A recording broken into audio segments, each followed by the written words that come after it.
Hi, this is Kerby Anderson. You know, each day we take on the tough issues and provide a biblical perspective to them. The topics we cover are wide-ranging.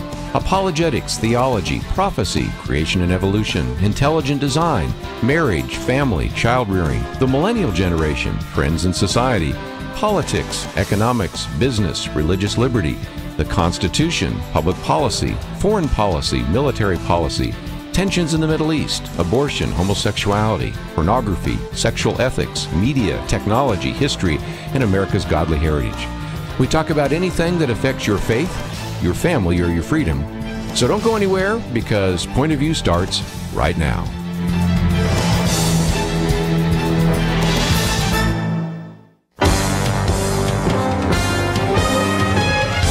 Across America, live. This is Point of View.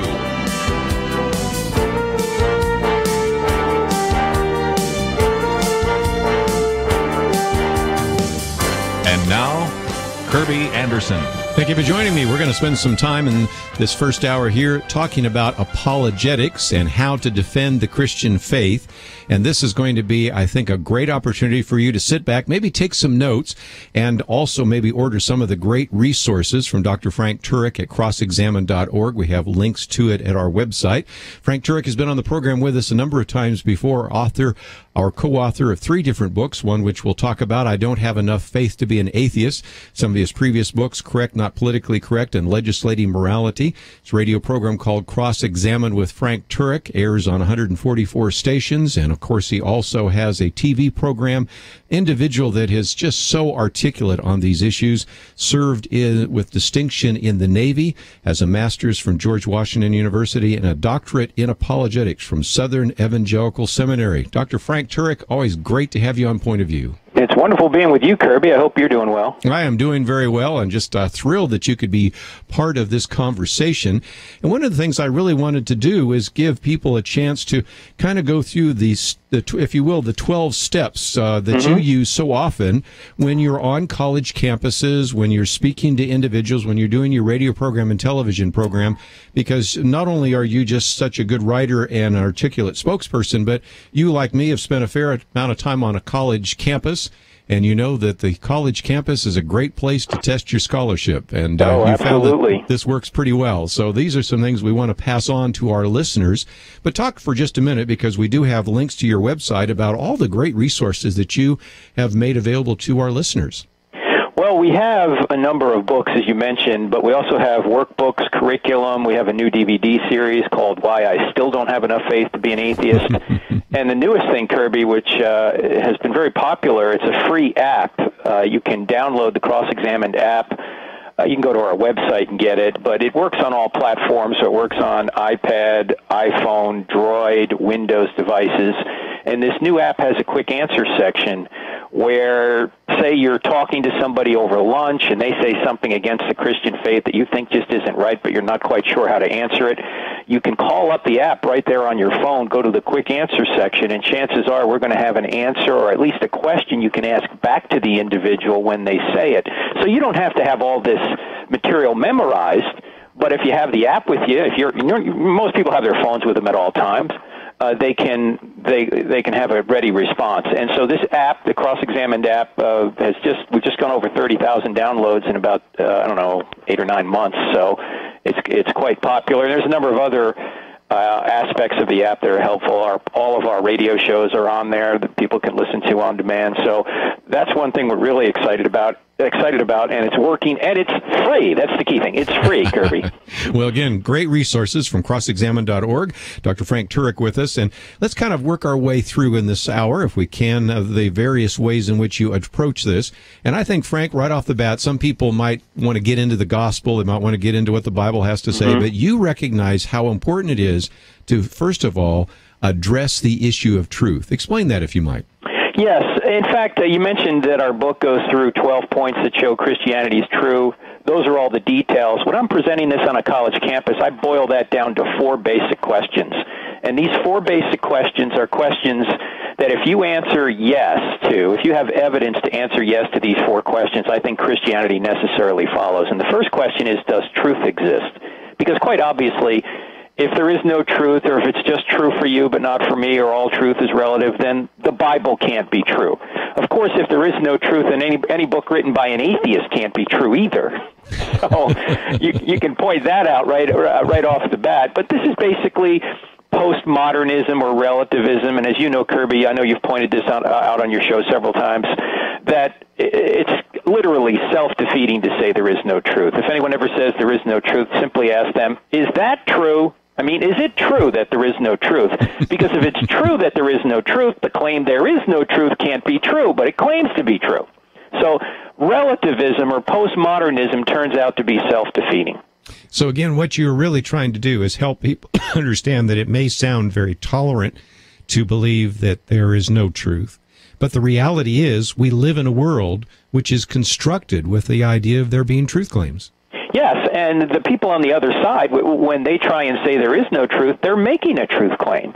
When they say all truth is relative, I ask them, is that a relative truth? No, that's an absolute truth. When they say there are no absolutes, I ask them, are you absolutely sure? When they say it's true for you but not for me, I ask them, is that true for everybody? Because if you think about this long enough, you'll realize that true for you but not for me can't be true if it's true for everybody. But if it's true for everybody, then true for you but not for me can't. It's just hopelessly contradictory. And if it's true, for example, that God exists, that's not just true for me or you. That's true for everybody, whether we believe it or not. So the question is, what is true? Not can we know truth. Of course we can know truth. The question is, what is true?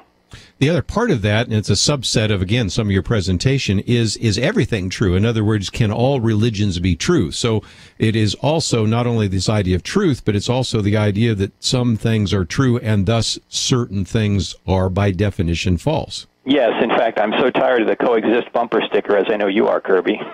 Because yes. we've actually developed a new bumper sticker. It's called Contradict, with all the symbols, and it says there can only be one truth. Now, that may seem like, oh, that's arrogant. Well, look, truth isn't arrogant. People who hold truth may be arrogant, and you can be the most humble person in the world and be wrong, and you can be the most arrogant person in the world and be right. The issue is that there is truth out there, and when people say that all religions can be true, that's contradictory. Let's just take the great monotheistic religions. For example, Judaism says that Jesus died but did not rise from the dead. Christianity says Jesus died and rose from the dead. Islam says Jesus never died, so of course he couldn't have risen from the dead. All those three world religions can't be true on that point. One of them is true, and the other two are false. They can't all be true. They're just mutually contradictory. So the question is, which one of those is true? Now, of course, if Jesus never existed, none of them are true. But, of course, we have very good evidence that Jesus has existed. We can get to that later. The point is that they can't all be true. One other point before we take a break, it also implies something else when we're talking about truth, and that is truth is knowable. In other words, some people will say, well, there may be truth out there, but I can't really know what is true. And so you sort of have to establish that fact as well, do you not? Yeah, if someone says you can't know truth, I always ask them, well, how do you know that's true? I mean, you're making a truth claim. You're saying you know the truth that you can't know truth, which is self-defeating. It's like Immanuel Kant's claim, who said, an easy way to remember Immanuel Kant, who was a philosopher, lived in the mid-1800s, whose thinking has affected much of what we believe today. Immanuel Kant said, you can't know the real world. Mm-hmm. That's the way you can remember what Kant said. And the reason he said that is because there's a real world out there, but when the phenomena from the real world gets to your mind categorizes it in such a way that you can't know the real world in itself. You can only know what your mind does to it. Well, the problem with Kant's view is that he's telling us something true about the real world, a real world that he says no one can know. In other words, he's exempting himself from his own theory. And I found this with atheists, relativists, and postmodernists. They all exempt themselves from their own theories, Kerby. They say you can't know truth, or at least the postmodernists and relativists do, but then they tell us they know the truth that you can't know truth. Interesting. So it's a self-defeating proposition. Talking with Dr. Frank Turek. We'll have more right after these messages.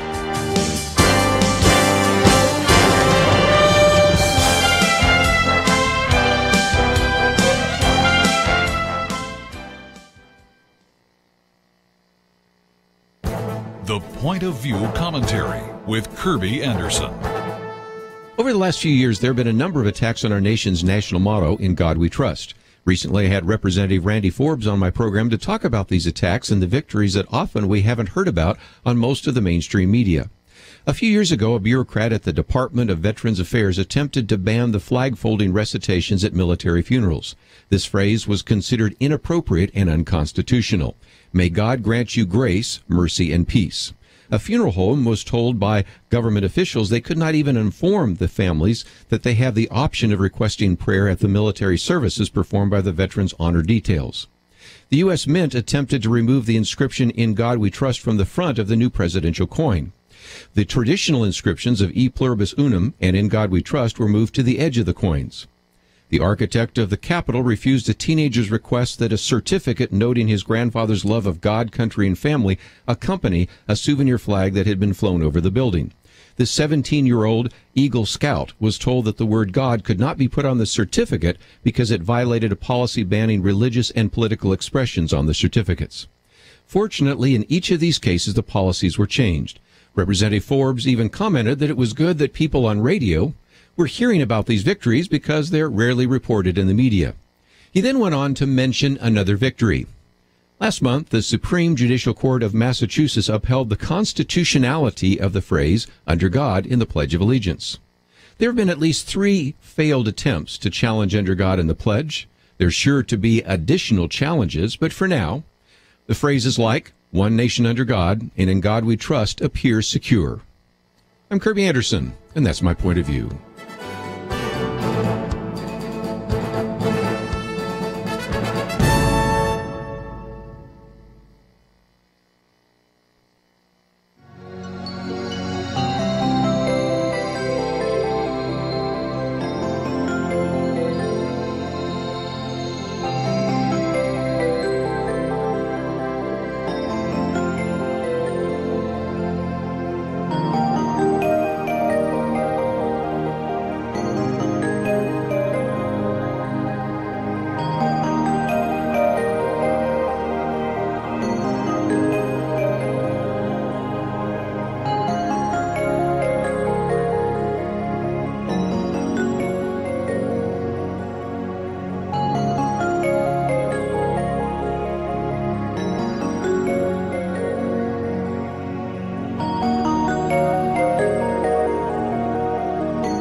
You're listening to Point of View, your listener-supported source for truth. Continue our conversation today with Dr. Frank Turek with crossexamine.org. I also might mention the book that we are using as kind of our template today, "I Don't Have Enough Faith to Be an Atheist." Frank, you talked about that first proposition, that truth exists. Now that brings us to the second proposition, and that is the idea that there could be a creation or that miracles could exist. Probably the best miracle, of course, would be the creation of the universe. So what do you talk about with individuals there? Yeah, exactly. The first question to show that Christianity is true is, does truth exist? And as we mentioned, it's self-defeating to say it doesn't. Of course it exists. The second question is, does God exist? Because you can't have a word from God if there is no God. And typically on a college campus or in a church or a high school, we give 3 major arguments for the existence of God. There are others. The first is from the beginning of the universe, known as the cosmological argument. The second is from the design of the universe and the design of life, known as the teleological argument. And the third is from morality, known as the moral argument. And so we typically start at the beginning with the creation of the universe, and it's even atheists admit that space, matter, and time had a beginning according to the best scientific evidence we have. Even Stephen Hawking says almost everyone now believes that space, time, and matter had a beginning at the Big Bang. Now, Hawking tries to come up with another explanation for how this could have occurred. I think he fails. He tries to say that gravity created the universe, when, of course, gravity didn't exist, and gravity can't choose to create anything. Yet he's admitting the data. The data is that space, matter, and time had a beginning out of nothing. And as you know, Kerby, there's not just scientific evidence for that. There's even philosophical evidence that there had to be a beginning to time, otherwise today never would have arrived. You can't traverse an infinite number of days. So since today has arrived, there must be a finite number of days before today. And it's quite interesting that in the New Testament, I think on at least 4 occasions, the New Testament talks about time having a beginning. Yes. And so, again, that's something that we've known sort of philosophically and theologically, but now when you have the proponents of things like the Big Bang and others, they say that time and space came into being. Now, if you want to use that for an argument for God, that is what is oftentimes referred to as a cosmological argument. So how does that help answer or begin to answer a question, does God exist? Well, I think because if you have a beginning to space, matter, and time, then the cause can't be made of space, matter, and time. True. Because if all space, matter, and time had a beginning, obviously the cause can't be made of space, matter, and time. The cause must transcend space, matter, and time. In other words, the cause must be spaceless, timeless, and immaterial.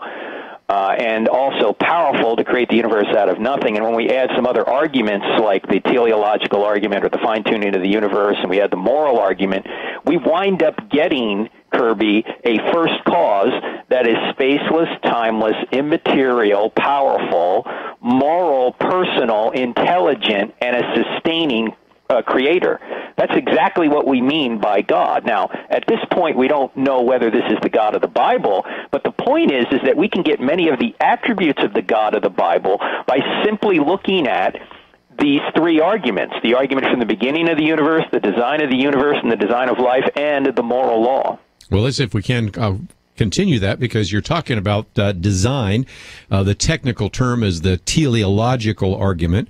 Or astronomers are now talking about what's called the anthropic principle. But a simple way to talk about this is a lot of astronomers have said that as we look at the universe, it's like the Goldilocks universe. Not too hot, not too cold, just right. Not too big, not too small, just right. And that is a very powerful argument of design, is it not? Yeah, for the fine-tuning of the universe, and there's several different aspects of this fine-tuning. One aspect is the initial condition of the universe, or I should say the initial conditions of the universe. For example, even Stephen Hawking says this. He says, and remember, he's an atheist. He says if the expansion rate of the universe was different by 1 part in 1,000 million a second after the Big Bang, the universe would have collapsed back on itself or never developed galaxies. So if the initial expansion rate of the universe from the very beginning was infinitesimally different, either faster or slower than it is right now, we wouldn't be here. So you can't make any sort of evolutionary argument for this. You can't say, well, the universe just kind of evolved to this point. We're just lucky it got this way. Hawking is claiming that from the very beginning, the initial expansion rate was fine-tuned. Now, there's only one of 3 possible explanations for that expansion rate being what it is. One is it had to be that way physically, like physical necessity. No, it didn't have to be that way. Secondly, chance. I don't have enough faith to believe that it just kind of happened by accident. In fact, chance is not a cause. Chance is a word we use to describe mathematical possibilities. So, to our listeners, whenever you hear a scientist use the word chance, you might as well just put in that, or you might as well just say, I don't know, because chance isn't a real cause. It's just a way of covering our ignorance to say, well, we don't know what happened, so we're just going to say it happened by chance. The third possibility after physical necessity and chance is design. Somebody designed it to be just what it is, and that seems like the best explanation to me. One of the syllogisms that you use in the book is every design has a designer. The universe is a highly complex design, therefore the universe had a designer. Again, it doesn't tell us it's the God of the Bible, but it does suggest an attribute of this God, and that is a God that is precise and has a design. And we've been looking primarily at the moment in astronomy, and as we look at our telescopes, we see design. But, Frank Turek, as we look in our microscopes at life, we also see design, don't we? Yes, in fact, Darwin didn't know this, obviously, because this was not discovered until 100 years after his Origin of Species. But the DNA code, or the genome, the human genome, of course, is 13.5 or so billion letters long. That genome is basically a computer program, a software program inside the cell of every living thing. And I always give the illustration. I give the illustration where I say, look, suppose you're walking along the beach, and you walk along the beach and you see in the sand, John loves Mary. What do you assume caused that? The waves? Crabs came out of the water and made that message? No, even a message as simple as John loves Mary implies that there had to be a intelligent being who inscribed that there. When archaeologists discovered the Rosetta Stone, they didn't say, "Whoa, this occurred by a quantum fluctuation," right?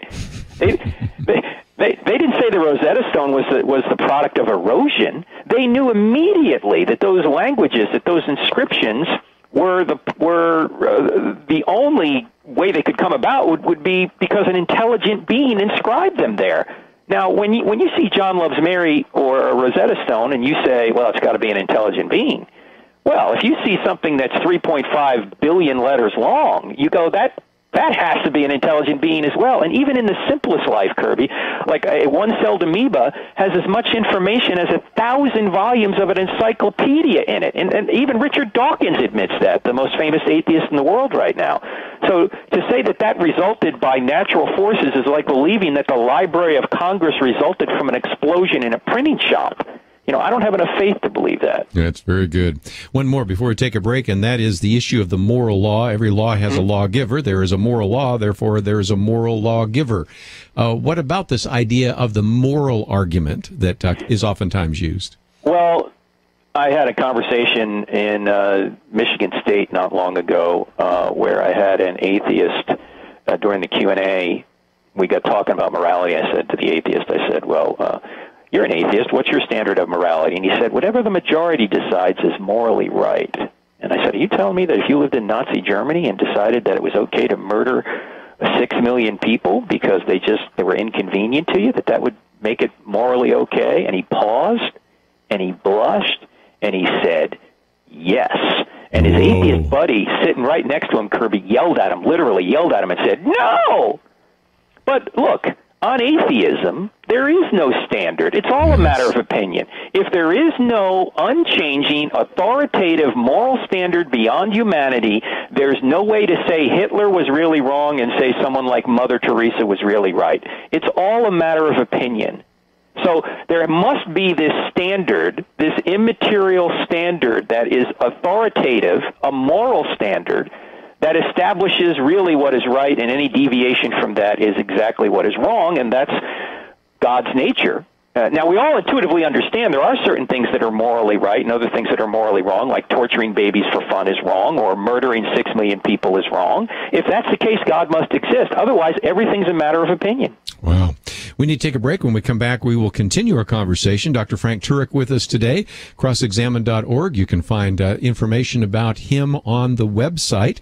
Talked about truth exists, God exists. We have some other points that we need to make, but we need to take a break. And as we do so, let me just mention that our fiscal year end is about ready to be upon us. It ends on June 30th, and it is critical that we end our fiscal year on a strong financial footing. As I mentioned in the programs in the past, we have had a few key partners that have established a matching fund. You have information about it on our website, and this is a way in which you can have your contribution to Point of View doubled. So you can give online by going to pointofview.net, but also if you would want to, you can send a check to Point of View, make it out to Point of View, and then send it to Point of View, Post Office Box 30, Dallas, Texas 75221. Today, as we're talking about apologetics and how to defend the Christian faith, you are having a chance to hear from an articulate spokesperson, somebody who has really been battle-tested. And if you value the kind of information that we're giving here, we would encourage you to go to our website, pointofview.net, click on that button for matching fund, and give to this ministry. We'll be right back. You are listening to Point of View. For materials offered during the program, please write to Point of View, Post Office Box 30. That's Box 30, Dallas, Texas 75221, zip 75221. Or call our toll-free number, 1-800-347-5151. That's 1-800-347-5151. The opinions expressed on Point of View do not necessarily reflect the views of the management or staff of this station.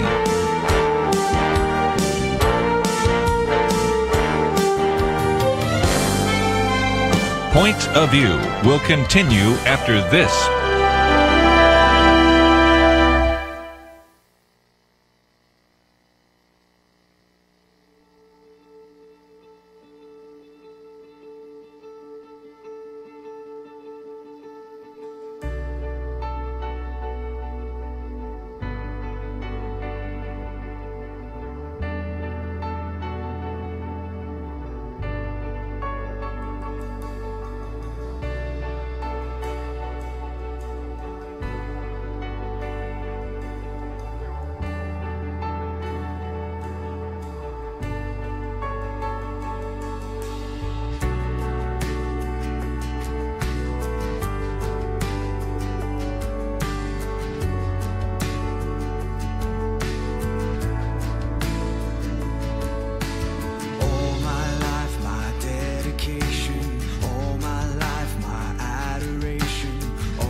let your glory shine down.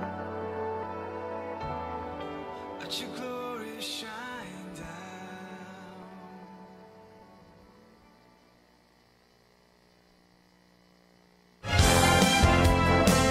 You are listening to Point of View. The opinions expressed on Point of View do not necessarily reflect the views of the management or staff of this station. And now, here again is Kerby Anderson. Continue our conversation today with Dr. Frank Turek, and he is with crossexamine.org. Let me encourage you to go to his website. We have information about it on our website. You might want to get that phone app. It is free, and it's just a great opportunity to have at your fingertips, an opportunity to dig up information if you're involved in a conversation with somebody. Books, workbooks, podcast of his radio programs, and of course, we've been working our way through his book, I Don't Have Enough Faith to Be an Atheist. We're just sort of skimming over the surface. You really want to get the book and read it in detail. But Frank, so far, we've talked about the fact that truth exists and that God exists. Now we have to get into a little more specificity to tie it into the Bible. So what's our next point? Right, yeah. The next point after does truth exist and does God exist is, are miracles possible? Because obviously the Bible can't be true if miracles are not possible. And I know a lot of people have trouble believing in miracles, but as you pointed out earlier in the show, Kerby, the greatest miracle in the Bible is not Jonah or even the resurrection. You know, I have a lot of people saying I can't believe in a Jonah miracle or a Noah miracle or a resurrection. Everyone they know who's dead is still dead. Resurrections don't occur. The greatest miracle in the Bible is actually the first verse. In the beginning, God created the heavens and the earth. If that verse is true, every other verse is at least possible. It's at least believable. Sure. And we now have scientific and even philosophical evidence that the first verse of the Bible does appear to be true.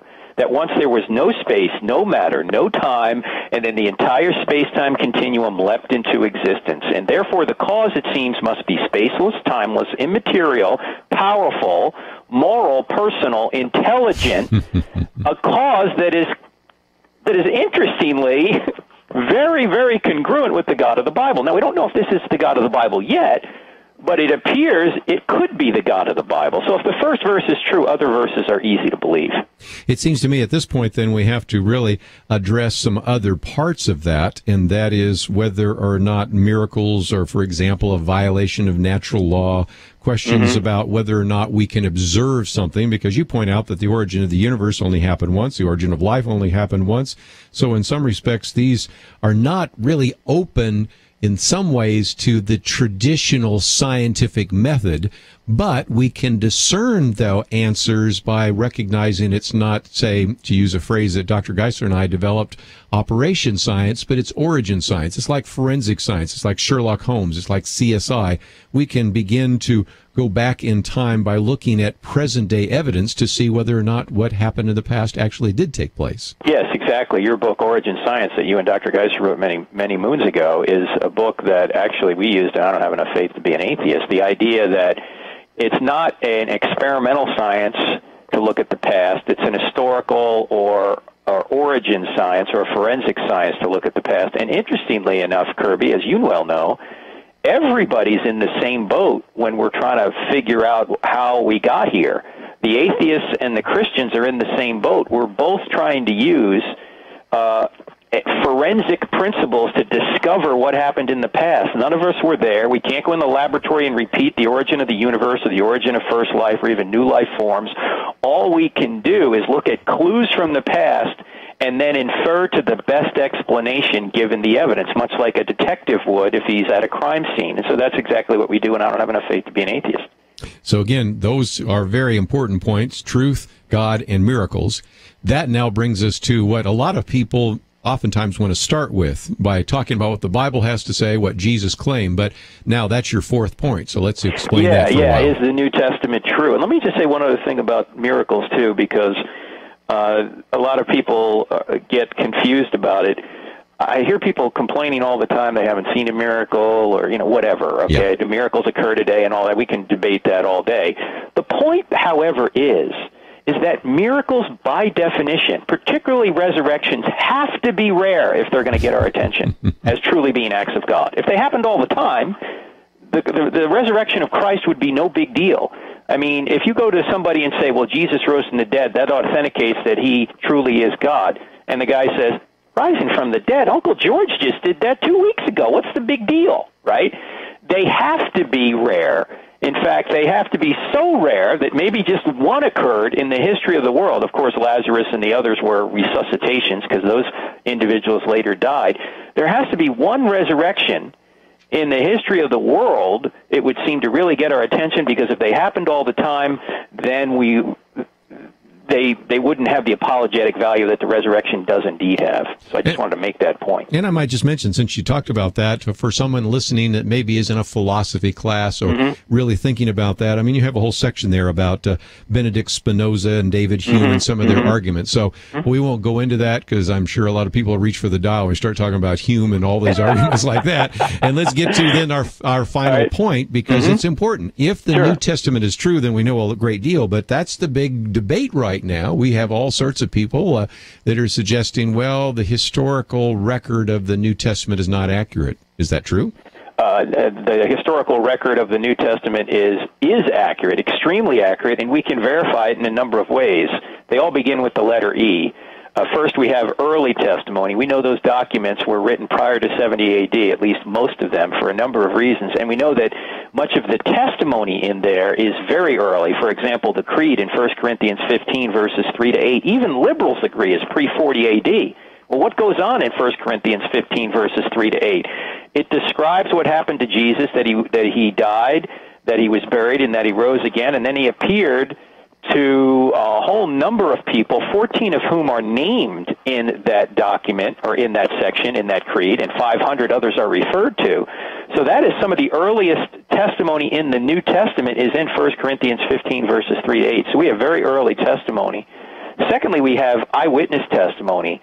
Just in the book of Acts and the Gospel of John alone, we have over 140 eyewitness details that have been verified by either archaeology or other historical means. There are 84 of these details in the book of Acts from chapter 13 to chapter 28. They're all listed in I Don't Have Enough Faith to Be an Atheist, chapter 10. And there's 59 of these details in the Gospel of John, which are also listed in I Don't Have Enough Faith to Be an Atheist, chapter 10. So again, you've got all of that. So you got the early testimony, the eyewitness testimony. All these E's are really fairly easy to remember. Of course, they want to get that phone app, don't they? But nevertheless, help us work our way through the early, the eyewitness, then the authentic, and then eyewitnesses, because those are the points that you make to really establish the reliability of the New Testament. Right. For example, after early and eyewitness, we also have embarrassing testimony. Now, there's a principle that historians sometimes use to try and discover if a writer's telling the truth. It goes like this. If there's something embarrassing to the author or authors, it's probably true, because they wouldn't invent embarrassing details about themselves or their heroes. Well, it turns out the New Testament documents are filled with embarrassing details about the writers and even potentially about Jesus. For example, the disciples run away at the crucifixion while the women are the brave ones. Now, they would never invent that. There's no man in history that would ever say that. Well said. That's so well said. You wouldn't say that you were Mr. Sissy Pants while the women were the brave ones. And you would never say the women were the first witnesses anyway, because in that culture, a woman's testimony was not considered on par with that of a man. So if you were making up the New Testament story, you'd only have the men be the first witnesses. But all four Gospels, Kerby, say the women were the first witnesses, which is telling us that they really were. Although it's quite interesting, if you look back at 1 Corinthians 15, verses 3 to 8, that creed that I mentioned earlier, the women are not mentioned in the creed. Why? Because they knew that a woman's testimony in that culture would not add any value or any sort of persuasiveness to the creed in that culture. So they didn't even put the women's names in. They put all the men's names in, but not the women. Yet the Gospels say the women were the first witnesses, which is just telling us that the Gospels are telling us history. So again, just some great information. We need to take another one of those breaks, but when we come back, we want to talk about the eyewitness testimony about Jesus and about some of the various facts. Again, some of these charts in here are just valuable. New Testament figures cited by the non-Christian writers are confirmed through archaeology and a lot of the eyewitness testimony. And then, of course, then we'll look, if once we have the New Testament as true, the actual claims by Jesus and how we react to those. So there are some great resources that, again, we commend to you at crossexamine.org. You can find out more about it on the website that we have, and going to Frank Turek's website. I mentioned that phone app in case you just joined us. He's talking about that you can put on your phone. It's free, and it will allow you to have access to a lot of this information. I would certainly commend to you his books. This one that we're talking about today, such an outstanding book. I Don't Have Enough Faith to Be an Atheist. Of course, there are workbooks, there are podcasts, there's so many great resources, and we certainly do encourage you to learn more so that you will always be ready to give an answer for the hope that is in you. We're challenged to be effective witnesses for Jesus Christ, and certainly that is one of the things that we want to do here on Point of View. We really want to enable you and empower you and educate you so that you can articulate a biblical worldview, but also so you know how to defend a biblical worldview. Those are the things we talk about so often here on Point of View. We'll continue our conversation with Dr. Frank Turek right after these important messages.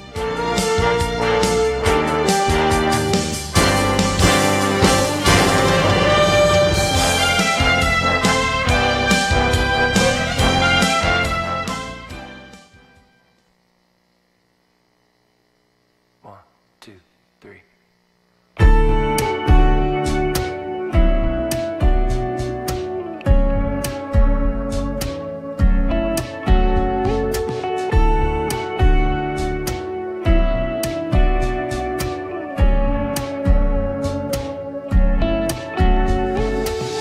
I will make you the place that I go to be safe, 'cause in your heart there I find my sanity. I will make you the place that I go to find grace, 'cause you restore my soul. Love and faithfulness, they meet together. Righteousness and peace, they kiss each other. Faithfulness springs up from the earth like a fountain. Righteousness looks down from heaven. Salvation is near for those who fear. Your glory remains. Your goodness lights my way. Salvation is near for those who fear. Your glory remains. Your goodness lights my way.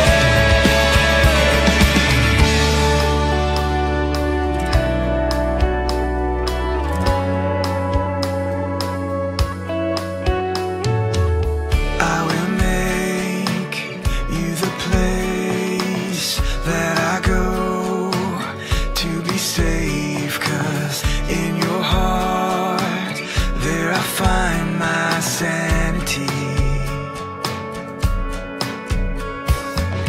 I will make you the place where I go to find grace, 'cause you restore my soul.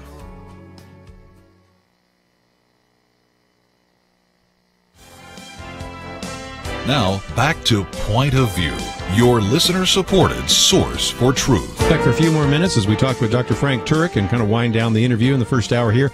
Crossexamine.org, some great resources there. We've talked about truth exists, God exists, miracles are possible, the New Testament is true, but sort of icing on the cake is this idea of, do we have eyewitness testimony about Jesus? And the eyewitness testimony, I think, is really powerful because in addition to, of course, the early testimonies, this is, in many cases, eyewitness testimony that comes from people who aren't necessarily Christians or predisposed to support the gospel record. Yeah, Kerby, there are many historical folks in the Bible that have been verified to have existed outside of the Bible. We list about 30 of them or so, and I don't have enough faith to be an atheist. In fact, one of them, Caiaphas, we actually have found his burial box, an ossuary. The limestone box was discovered by accident in 1990 there in Jerusalem. His actual burial box. The guy who sentenced Jesus to die, we have his bones, which is pretty amazing. Yes.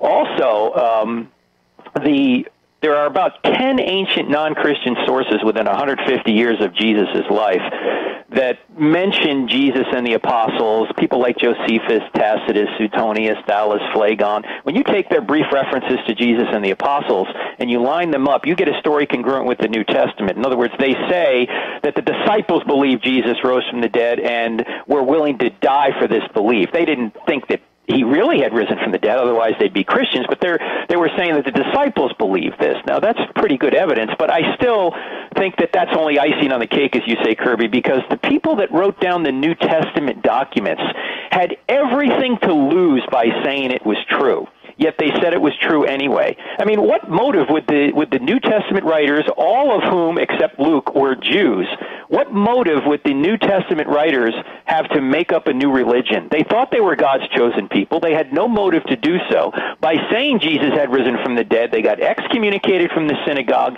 and then they got beaten, tortured, and killed. Last time I checked, that was not a list of perks. And you have a whole section here on the top 10 reasons we know the New Testament writers told the truth. And a good example of that is that there were very dire consequences to most of those who told the truth. Most of the disciples died martyrs' deaths.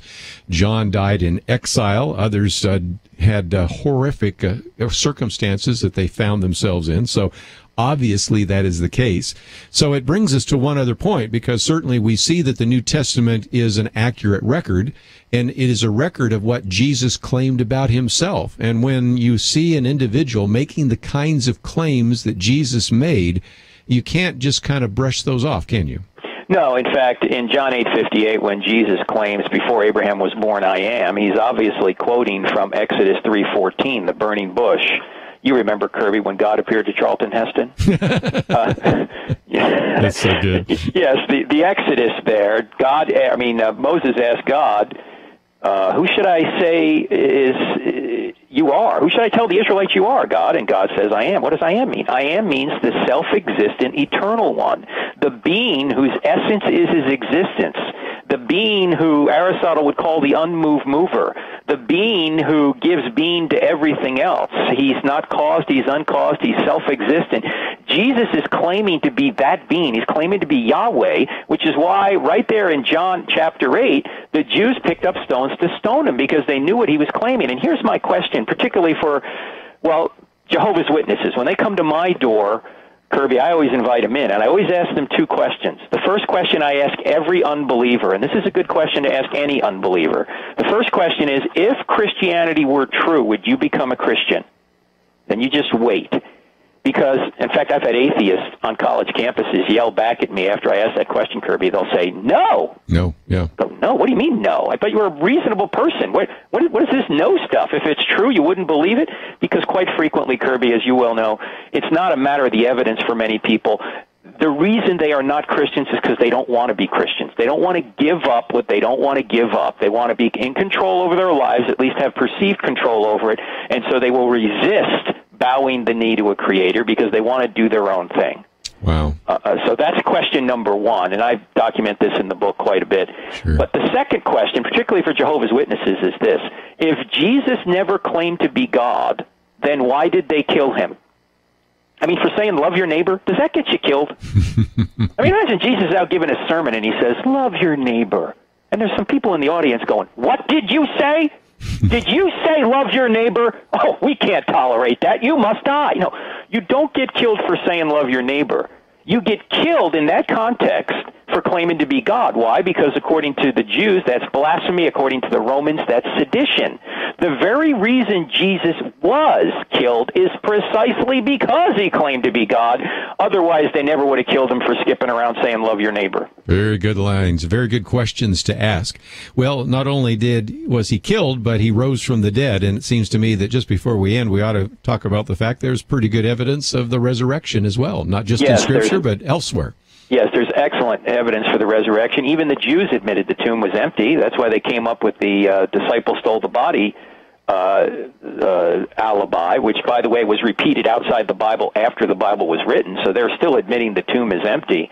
So there's really no other way to explain how Christianity arises in first century Jerusalem, in the very city Jesus is alleged to have risen from the dead in, how it changes the world in very short order unless something like the resurrection, an impact event like the resurrection, did occur. How do you explain all this? The inference to the best explanation, since, by the way, we're not having a anti-supernatural bias, Kirby. We already know that miracles are possible because the greatest miracle of all has already occurred, the creation of the universe out of nothing.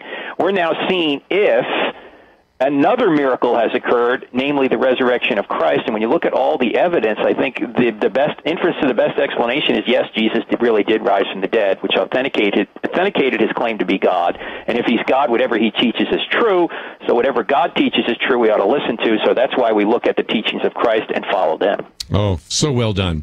Again, we've really gone very quickly over the 370 pages in the book. I don't have enough faith to be an atheist, but already this will give you some very effective tools in your apologetics toolbox to be more effective. But let me again, Dr. Frank Turek, encourage people to go to crossexamine.org. You have your phone app, you have books, workbooks, podcasts, and all sorts of resources. So it has just been thrilling to have you on the program with us today. Let's do it again sometime. Kirby, absolutely. I'll have a new book coming out in January, so we can do it then. In the meantime, if anyone's out there on a college campus, a church, or a high school and wants me or another one of our speakers to go to that venue, just contact us at crossexamined.org. We do it all the time, and we have a number of speakers trained to do it. So just email us at that website, crossexamined.org. Dr. Frank Turek, always great to have you on the program. Thanks so much. Thanks, Kirby. God bless.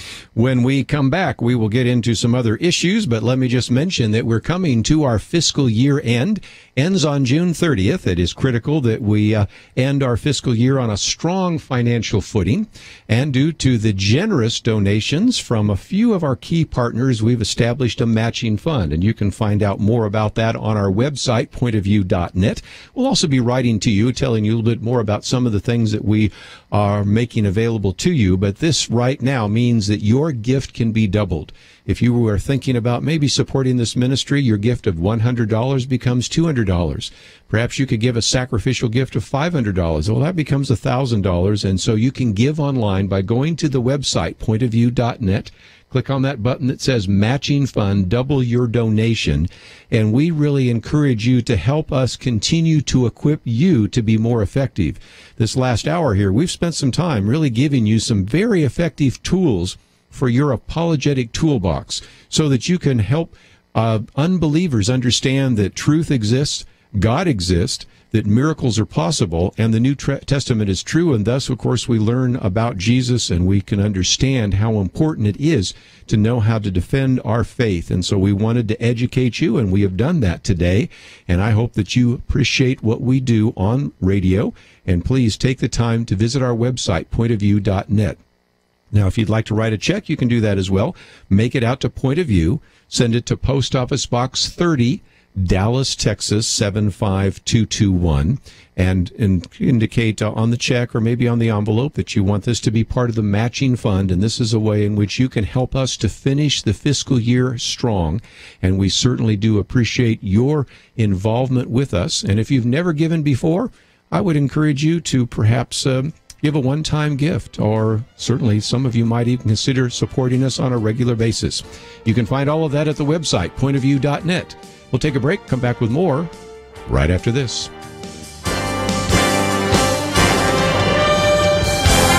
Across the nation, this is Point of View.